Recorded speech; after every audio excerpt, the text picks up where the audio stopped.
Have you ever been out on a side-by-side ride and got your windshield dirty and wish you had a way to clear that off without even having to get out, just like you can in your car? Well, guess what? Now you can.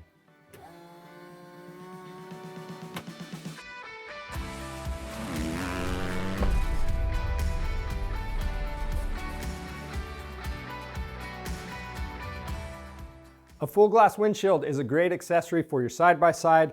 Typically, these full glass windshields come with a windshield wiper as well to help clear the dust off. But if that dust gets wet or if you get any mud splashed on your windshield, it can be a hassle to clear that off. You're gonna have to stop, get out of the machine, wipe it down, then get back in. And if you don't wanna deal with that, you can simply add one of these Tusk Windshield Washer Kits. It's simple to install. We're gonna show you how to do it on this Polaris XP1000, but the process is gonna be similar for just about any side-by-side, and the process should take you about 1 to 2 hours. So let's go ahead and get into it. For parts, we have the Tusk Windshield Washer Kit. So this is gonna come with a long harness, short harness, we've got a reservoir, the windshield washer line, and then we've got a few different pieces for hardware, the spray nozzles, and a rocker switch. Now keep in mind, this is a universal kit. The process will look a little bit different from machine to machine, but the first thing you wanna do is choose your mounting locations for each of the items in the kit. That way you can have a plan of where all the wires and hoses need to be routed. So underneath the hood typically is a good spot for that, but on our machine it's kind of tight under here, and if we try to stick it down in this hole, it actually hits the shock reservoir. So this is not going to work for us. We did find a nice spot underneath our driver's seat that we're going to mount this up, but wherever you mount it, just make sure your wiring and your hose are going to reach the bottle. The next step is to pick a mounting location for your spray nozzle. You just want these on each side of the hood. Right here would be a great location. We're about 6 inches from the windshield, and both of these sprayers are fully adjustable. If you do go here on this machine, we're gonna have to remove the windshield and the hood. And if you don't want to do that, you're gonna have to mount these a little further out. And these have plenty of power if you want to do that. The next step is to find a power source. So ideally, you're gonna tie it into a key-on power source. You can use a test light to help you determine which wire you can tie into. But for our machine, we have this bus bar, and it makes it really easy.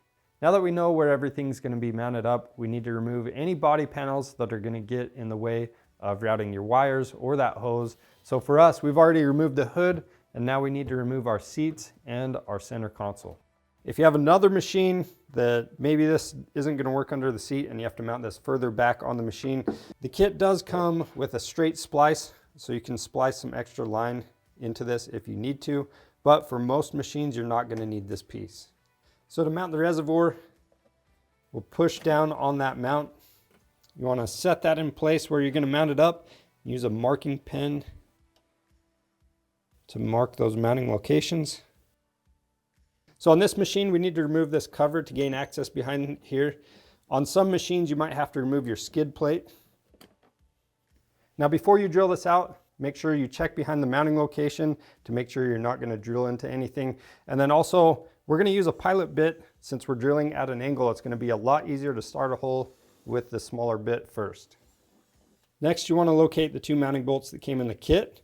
There should be a washer, a lock washer, and a nut. So you'll start by putting the bolt through the mount. We'll install that onto the plastic on the machine. And depending on how thick the plastic is, will determine if you can run both of the washers or not. If you can, make sure you install the flat washer, then the lock washer, followed by the nut.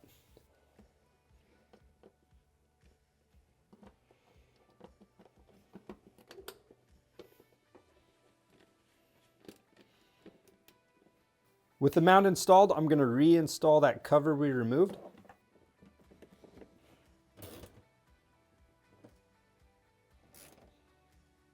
Now before we set the reservoir in place, you want to hook up the washer fluid line to it. Make sure that's pressed all the way on.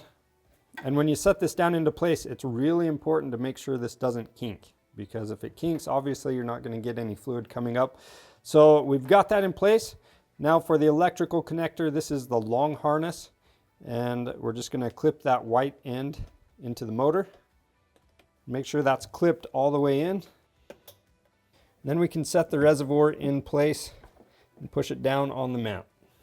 The next thing we need to do is route the longer wiring harness up to where we're going to mount the rocker switch into the dash. And we're going to route the washer fluid line all the way under the hood. Now, for this machine, it's going to route better if we route all of this stuff under the hood, and then the wiring is going to come back through the firewall, through that rubber grommet, to the mounting location for the rocker switch in the dash.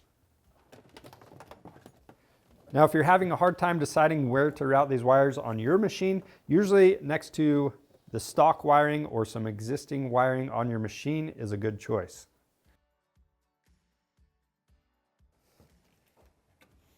Once you have the harness ran up under the hood, you're going to push the 2 wires through the grommet in the dash. After that, we're going to take the short wiring harness and we're going to go through the dash and route this to that rocker switch. So we're just going to stick about 1.5 feet of this through.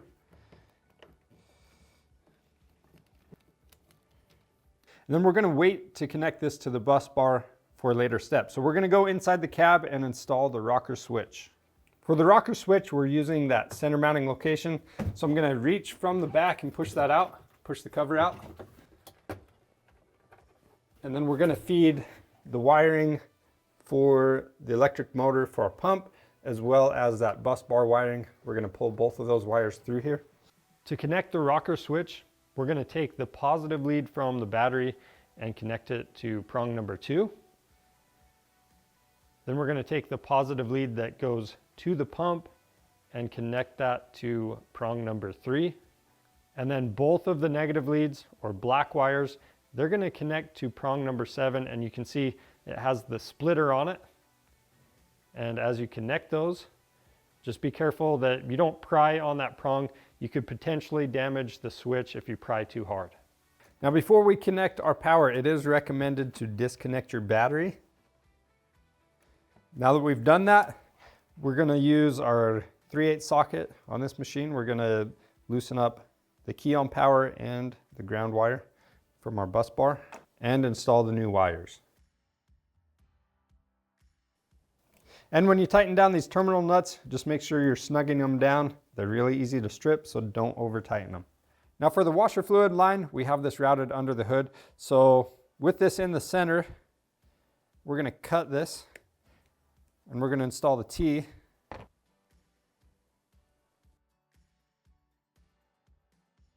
Once you have the T fitting installed, you want to run the lines out to the sides of the hood where you're going to install these spray nozzles. Now when you're choosing a mounting location, keep in mind that these nozzles are adjustable. You can use a pick or a pin to move these around and aim them where you want them to be. So just keep those things in mind when you're choosing a mounting location for these. Make sure that the spray is going to clear anything that sticks up on your hood. So we're just going to use a paint pen to mark the mounting locations, and then we're going to use a 5/16 inch drill bit to drill through. Now when you drill through, be sure there's nothing on the other side that's going to get damaged. Now for the spray nozzle, we're going to remove the nut from the bottom. I've used some water to help us install the washer fluid line onto it. We're going to feed that through the hole we just drilled, and we're going to route the line over to the T. And then making sure that we leave a little bit of slack to route this thing, we're going to cut that line to length. Then we can take that nut we removed, we're going to slide that onto the line, and then we're going to lightly snug this down. And we're just going to snug it just enough to compress that gasket a little bit. Then we can connect that line to the T. I'm going to use some soapy water on that as well. Then we can do those same steps on the other side.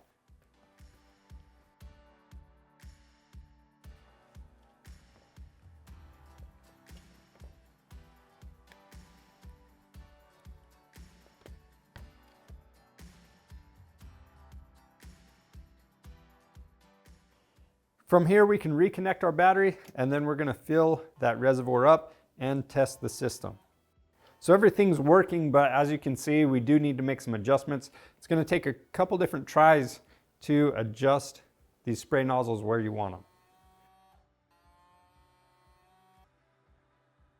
now that we've tested everything out and we know that it works, we're going to go ahead and tie everything down.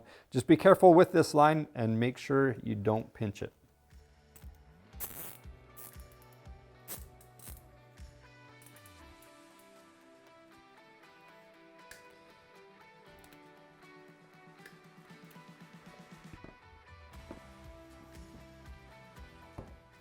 Now that we've tested everything and we know this is wired correctly, we're going to go ahead and snap it in place. We're going to go ahead and tie everything down. Just be careful with this line and make sure you don't pinch it.